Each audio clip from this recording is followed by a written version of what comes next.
Ayun, good morning guys. Magandang araw sa lahat ng aking mga followers saka yung mga sumusubaybay sa aking channel. Meron tayong bagong pasyente rito, dalawang rice cooker. Ayan, dalawa. Ang brand niya parehas ay Micromatic. Tingnan natin yung kanyang capacity. 3.6 liters. Ang problema niya guys, naka-warm lang siya lagi. Okay guys, saksak natin. Ayun. So kung mapapansin nyo guys, nakailaw siya yung kanyang warm. Ayan. Pag binaba natin dito, kunyari papatong natin yung kaldero, didiin natin yan, gitna. Tapos bababa natin to. Ayan, nawala yung warm, pero yung ilaw ng cook wala. Ayan o, wala siyang ilaw. Hindi siya makakaluto. Subukan natin na bitawan to. Ayun, babalik siya sa warm. Ayan, naka-warm. Pakaramdaman natin kung nag-warm nga siya. Walang response guys. Ni konting init, wala. Tapos, napansin ko guys, bingkong na yung kanyang plate. Ayan o. Pag sinalat nyo guys, makikita nyo medyo may konting dark part dito. Pero pag kinapa ko, bingkong na siya, nakaangat na doon sa kabila. Dito lubog. Ito naka dark side na to. So, tingnan natin kung ano magagawa natin. Titesterin natin yung kung may resistance pa yung kanyang plate. Yan. Kasi dapat, pag umiilaw to dito, ibig sabihin naka-warm siya, dapat katapano maiinit siya na konti. Yung warm lang talaga. Okay? Ayan, buksan natin to. Umuulan ngayon dito guys sa Malibay. Umuulan. At medyo konti ngayon ang mga dumadaang mga sidecar na may mga sound, mga copyright tayo. Kaya minsan nag-voice over na lang ako. Ayan guys ang kanyang mga pyesa sa loob. Tingnan natin kung bakit ayaw uminit. Testerin natin to. Pag nag-tester ako guys ito, tatanggalan ko ng ito yung mga nakakabit na wire na yan. Kahit yung kabila lang, tatanggalin natin para matsak natin na wala ibang mababasa yung ating tester, yung resistance niya.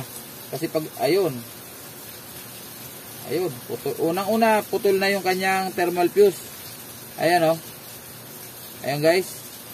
So, bakit may ilaw kanina? Saksak natin uli. Oh, meron guys oh. Kahit na walang fuse. So, malamang to. Subukan natin palitan yung fuse. Baka yung fuse lang talaga problema. Ayun, bulok na rin guys yung kanyang yung clip ng fuse. O ayan o. Bulok na rin. Papalitan na lang natin yan mamaya. Ayan guys, o putol o. Nag-overheat siya guys. Yan ang sakit ng rice cooker. Overheating. Lalo pag hindi natin sinunod yung capacity ng rice cooker natin. Alam mo, 3.6. Ibig sabihin yan, mga 3 kalahati, siyempre. Doon ang pinakang maximum niya. Nagpalit tayo ng bigas. Dati nating niluluto rito, sakto rito. Ngayon, nagpalit tayo ng klase ng bigas na minsan maalsa. So, dadagdagan natin ng tubig. Diba, sinusukat natin minsan yan. May hilaw siya. Dahil maalsa yung bigas, mas maraming tubig ang kailangan niya. So, pag sinunod natin yung 3.6 liters na capacity nito, may hilaw yung kanin. So, ang gagawin natin, lalagyan natin ng tubig para maluto yung kanin. So, mau-overload naman siya. Mag-over yung kanyang capacity. Mag-iinit ng todo yung plate. Kaya nasusunog yun guys. Nakita nyo kanina, nabibingkong yung plate dahil sumusobra na ang init. Ayaw pa mag-automatic yung rice cooker natin. Okay guys, sana nakuha nyo ibig ko sabihin. Hanggat maaari nga to, huwag nyo susundin yung capacity ng 3.6 liters. Mga 3 liters lang. Para hindi siya napupersa. Kung mapapansin nyo, nag-brown na yung kanyang ilalim. Pag bago to guys, puti rin to. Halos puti. Puti ang kulay nito. Sa sobrang init, nagganyan na, kulay brown na. Over yung load na nilalagay natin na bigas. Kaya napupersa din yung kanyang plate. Pati itong mga pyesa dito guys sa ilalim, napupersa din yan. Kung mapapansin nyo, maninipis yung mga nakalagay dyan. Ayan o. Pati ito o. Sa sobrang init, magbabago yung kanyang setting. Yan, ito ang pinakang matindi na yan, mawawala na siya ng power sa loob kasi pumutok na yung thermal fuse. So ito guys, binugahan ko muna ng WD-40 dahil sumobra na kalawang. Ito gamit tayo ng number 7 na back rings pagtanggal itong tornilyo. Number 7 lang yung size niyan guys.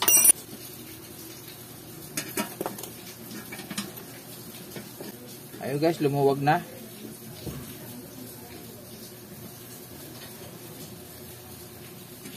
Ayun. So magpapalit muna tayo ng thermal fuse, tapos saksak natin uli kung gagana siya. So guys, ito na yung thermal fuse na bago. Yan, lagay natin. So as usual, i-testingin muna natin kung okay siya. Ayun, okay siya, good.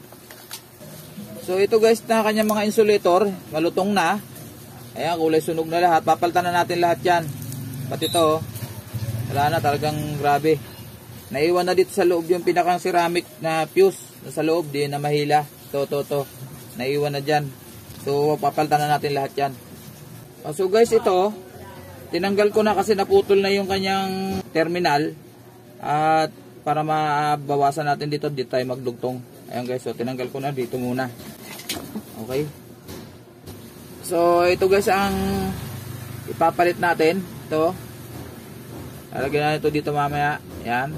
Para may sarili siyang i-terminal. Ayun guys, ito na. Nailagay ko na yung i-terminal. Ayan. Ayun, palitan na natin yung kanyang mga tornilyo. Ayan, kasi kalawang na guys. Ayan o. Palitan natin. 4mm lang naman to. Ito, papalitan natin ng bago. I-fix mo muna natin tong dalawang terminal para sa power cord. Tapos mamaya natin higpitan yung isa. Kasi lalagyan pa natin ng thermal fuse. Ito muna unahin natin.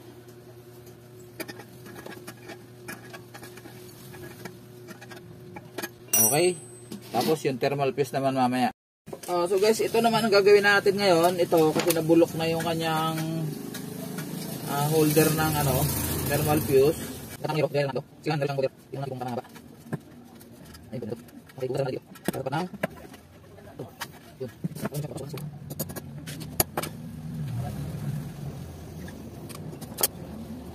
Ito guys, asain lang natin.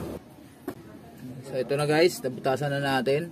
Tapos i-screw natin dito ulit. Ito. Yan. Guys, ito na. Nakabit ko na yung thermal fuse andito sa loob at dinugtungan ko na lang siya ng masyado kasing malayo yung design nito So gumamit ako ng wire na number 8. Kinuha ko yung isang hibla. Kasi maikli lang guys yung mga thermal fuse, yung paa niyan. So kailangan natin gumamit ng extra wire para mag-extend siya. So kabit na natin guys. Ito yung ginawa natin na holder niya. Ipit natin siya dyan. Yan, para hindi siya na galaw-galaw dyan. Ipitin natin na konti. Yan. Tapos pasok natin dito. Lagyan natin ng washer muna. Isang washer. Bago lagay natin to. Yan, tapos yung nut na bago. Washer pala muna uli. Meron pa isang washer yan. Ito. Yan, lock washer. Tapos higpitan natin to. Tapos testingin natin kung gagana na siya.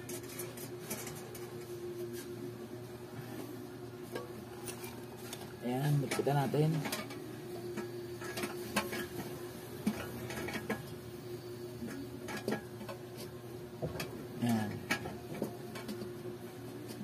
Yan, higpit na siya. Tapos higpit na.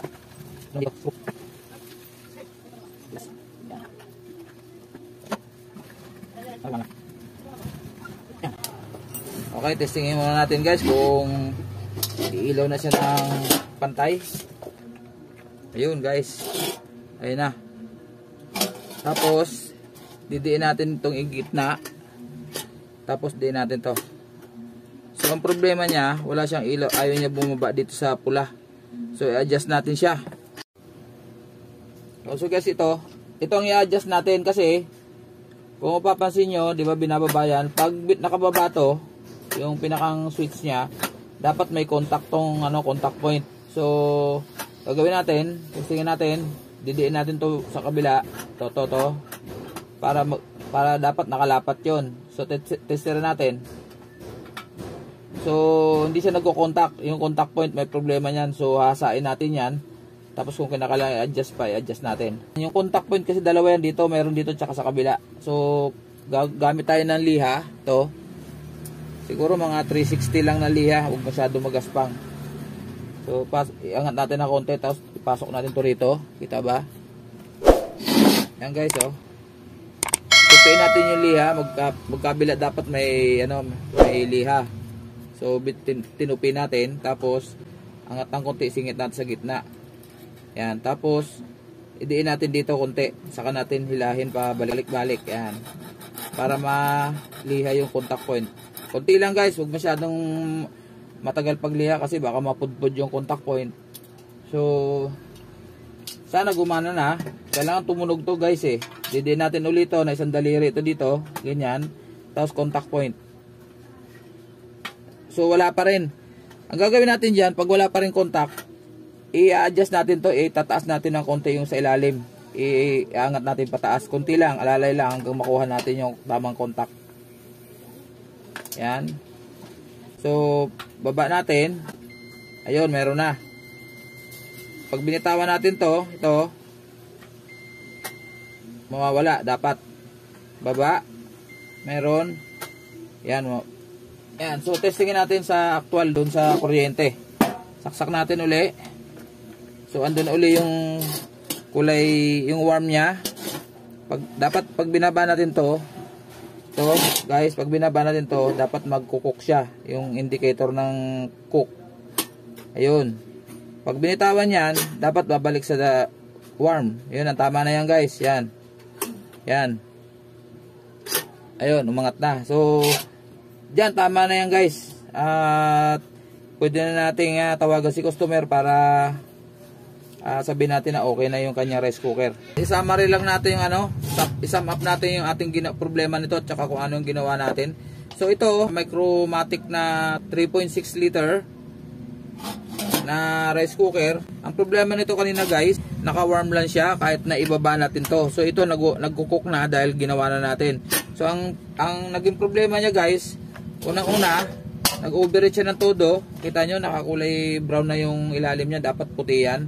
Tinanggal ko na guys bago tayo magagalaw dyan, tanggalin natin sa plug kasi kuryente yan. Ngayon, sa sobrang init, pumutok yung fuse niya. So ginawa natin, ito yung mga pinagpalta natin na yung mga insulator niya. Kita nyo, kulay itim na sunog na. So pumutok na rin yung fuse, kaya pinalta natin ng bago. Tapos itong isang sa power cord niya, yung pinaka source, ay sa sobrang init na sunog na rin yun, naputol na rin. So pinalta na rin natin ng i-terminal. Pagkatapos, ang remedyo naman doon sa hindi siya lumilipat sa cook ay dahil dito. Ito. Yung pinaka switch niya. Ito kasi pag nakababa to, dapat to magko-contact yan. Ayan, makikita nyo yan. Magko-contact dapat yan pag nakaangat yan ngayon. Pag binaba natin to, kasi tinutulak niya nito yan eh. Pag nakaangat, yan. Tinutulak niya to. Nito. Ngayon, pag nakababa yan, dapat magko-contact yung contact point. Pag nakaganyan, nakaangat yan. Pag binaba ko to yun dito yung pinakang switch niya, dapat yan lalapat. Ngayon hindi siya lumalapat kanina, so linihan natin yan, linihan natin to. Tapos nung liniha ko, medyo mahina pa rin, ayaw pa rin basta-basta lumipat. Pag dinidinan ko rito, saka siya iilaw. So in-adjust ko to sa ilalim, contact point niya, yung isang paa ng contact point sa ibabaw kasi nakaabang lang yan dyan. Ito tinaas ko ng bahagya hanggang makuha ko yung tamang setting, kaya umilaw na siya. So pakita ko uli para sa mga bagong nanonood. Yan, naka-warm siya. Tapos didiin na natin to. Tapos pag binaba natin to, kita ba? Pag binaba natin to switch, dapat pupula, di ba? Pupunta siya sa cook. Ayan. Ngayon naman yan, ang function niya kasi, once na may tubig pa siya, hindi guumpisa pa lang siyang kumulo, hanggang kumulo siya, hanggat marami pang tubig yung ating kaldero, naka-cook pa rin siya. Pag na-detect niya ngayon na kunti na lang yung gagaan na siyempre yung kaldero natin.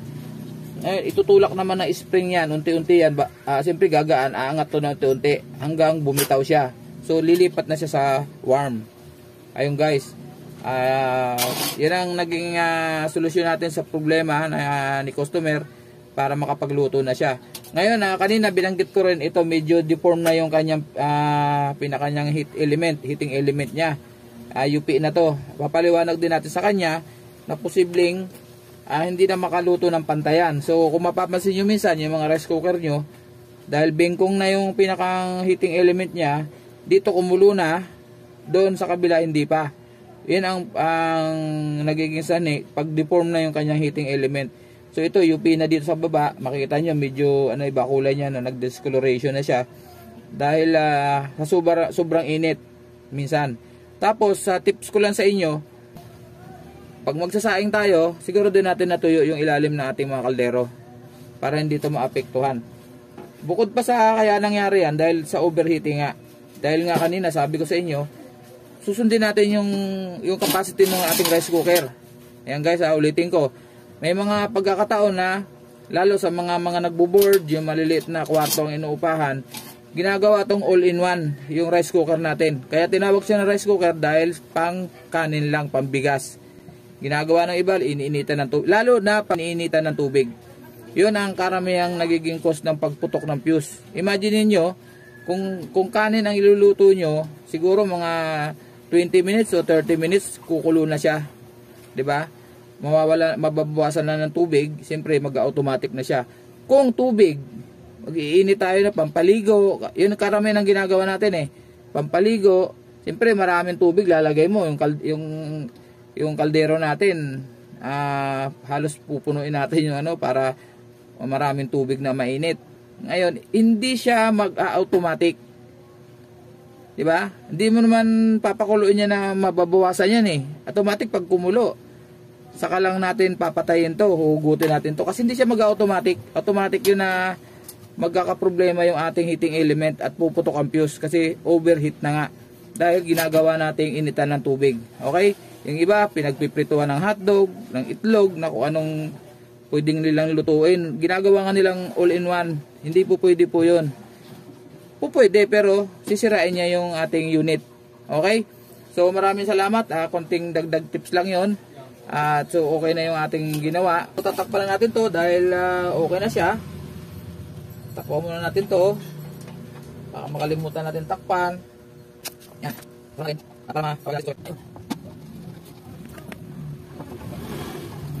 Okay. Sa mga hindi pa nakasubscribe sa akin channel, please like, share, and subscribe. At pakipindot na rin syempre yung notification bell sa taas para updated po kayo sa pagbubuting-ting natin ng mga ganito klaseng mga gamit sa ating pagluluto. Okay? God bless po sa ating lahat. Maraming salamat. Batski TV po. Bye-bye!